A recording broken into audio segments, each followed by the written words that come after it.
한결같이 번변만 싸지울대는 2026년 현재의 로블록스. 그런 로블록스의 무차별 배설출을 무력하게 지켜볼 수밖에 없는 처지에 놓여있는 올해 9년차 되어가는 유저로서는 자연스레 지금과 대비되는 순수했던 과거 그 시절이 생각날 수밖에 없는 일이다. 그리하여 이 영상은 대략 10년 전쯤 본인이 진짜로 했었던 게임들을 찾아가보는 아무튼 그런 류의 영상이다. 모르는 사람이 없는 게임이라 설명을 생략하였다.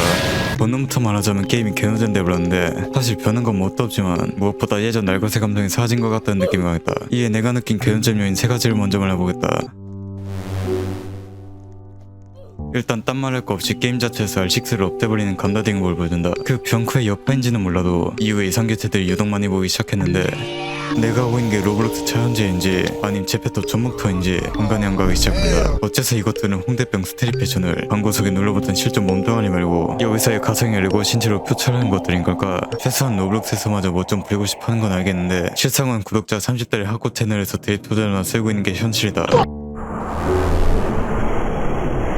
두 번째로 대놓고 사람 죽이라는 아이템 하나가 추가되어버렸다. 자연재해 게임에서 이제 인재까지 감수해야 할 필요가 있을까? 이 게임의 매력은 자연재해라는 인과벌 문학과 아래 사이좋게 다같이 뒤지는 유대감에서 비롯한다고 생각하는데 이 망치는 그런 정체성을 전면 보장해버린다. 그냥 대놓고 일방적인 테러리즘이 가능하다.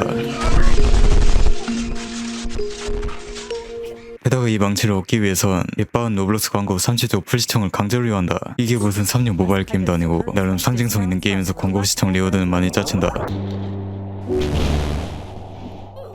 왠지는 몰라도 이전만큼의 붕딱 같던 물리 엔진을 찾아보기가 힘들어졌다. 사실 게임 자체만으로는 어느 정도 루즈한 게 사실이지만 여태 그런 지루함의 감각을 메워주고 있던 세상 버그들이 그리워질 지경이다. 가장 큰 변화점은 이제 더 이상 사람들을 날려버릴 수가 없다. 난 이제 무슨 낙으로 살지. 그 외에도 다다른 업데이트들이 있긴 한데 크게 인상 깊은 건 없었다. 이젠 플랫폼 자체가 서바이벌 게임이 되어버려서 그런 건가. 내가 알던 훔쳐는 교도소 롤플레잉 게임이 어느새 빡겜층들의 살벌한 투기장이 되어 있었다. 지금 수준의 유입할 수 있는 로블록스 콘텐츠 중에 넘쳐난다. 그리고 몇 년이 지난 시점에서도 이 게임 유일 콘텐츠는 공권력이랑 맞짱 뜨기 우회전모였다. 반만에 하려니 좀 빡셀 것 같지만 차분하게 눈앞에 있는 것에만 집중한다면 동작의 레밍턴 거근이 박혀버린다. 몇 년 만에 해도 저 스와펫은 여전히 초딱임이 오묘하다. 아직도 저 흰 방패만 보이면 지금도 PTS도 온다. 하지만 나에겐 무려 흰 막대 펫을 가지고 있는 동료가 그래도 대충 이쯤에서 애견놈식 시간급으로 버티다 보니 어떻게든 겨우 뚫어내는데 성공했다. 하지만 여기서 재밌는 사실, 방치해보는 리뉴얼된 맥 구조를 몰라서 이 통로가 경찰 번진 치킨기인 줄 모르고 있었다. 역할을 바꿔보겠다. 이제서야 바뀐 감옥 내부를 제대로 살펴보자면 뭐 대충 이런 것들이 있고, 그리고 내가 미처 몰랐던 주연병구는 어디서 됐었는지 빈 공간에서 총탄이 빗발치고 있는 모습이다. 그동안의 역할도 몇 년째 똑같아. 단순히 개개인 놈들 전부 티나프는 것이다. 그럼에도 여전히 내 스킨이 촉박 같아 보이나 본데 그래도 총근놈 상대로 덤비는 건 아니지 않냐.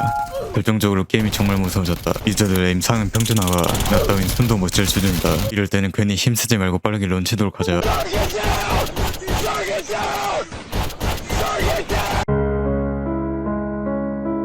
내가 무슨 게임에서까지 이래야 돼? 어차피 현층도 뒤질 때까지 이래야 되는 거야. 그래서 다 족가고 트롤 짓이 날린다.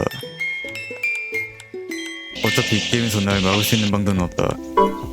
어쩔 수 없이 얌전히 일어나보자. 몇 년이 지난 실험에서도 이곳에서의 요리사 직종의 실성은 꿈도 희망도 없는 반복 구조형 컨베이어 노동에 더 가깝다. 이 시험부터 내가 요리사인지 화학물리 작업 노동자인지 분별이 안 되는 부분이다. 그래서 주방을 런치고 카운터 역이나 맡아보는데 이게 무슨 사생활 인지 수준에도 버겁지 않을 정도의 난이도로 이곳에 존재하는 업종들 중 가장 지루했다. 그래서 딴짓이나 하다가 발견한 사실은 손님한테 뭔짓거리를 해도 아까처럼 페널티가 없다는 것이었는데, 혹시 그렇다면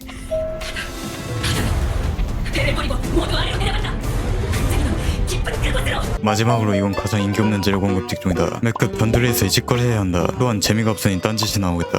나인 차목가는 벼락 쌓기 놀이는 여전히 재밌다. 이번에도 옆에 동직자가 있긴 한데 상관없다. 어차피 나중에 엮일 일은 전혀 없을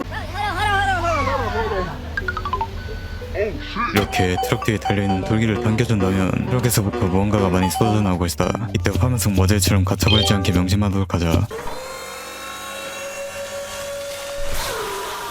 진짜 마지막으로 본인이 재민이 시절 마련해둔 집이나 보고 가겠다. 현재는 미완성으로 입구는 거창한데 속은 알맹이가 없다. 당시에 순수했던 재민이 시절의 본인은 이 집을 꾸밀 때만 해도 관념이 그러하듯 성실하게 일하기만 한다면 컴필팜 없이 중저택 같은 집에서도 살 수 있지만 하는데 현실은 어림없지.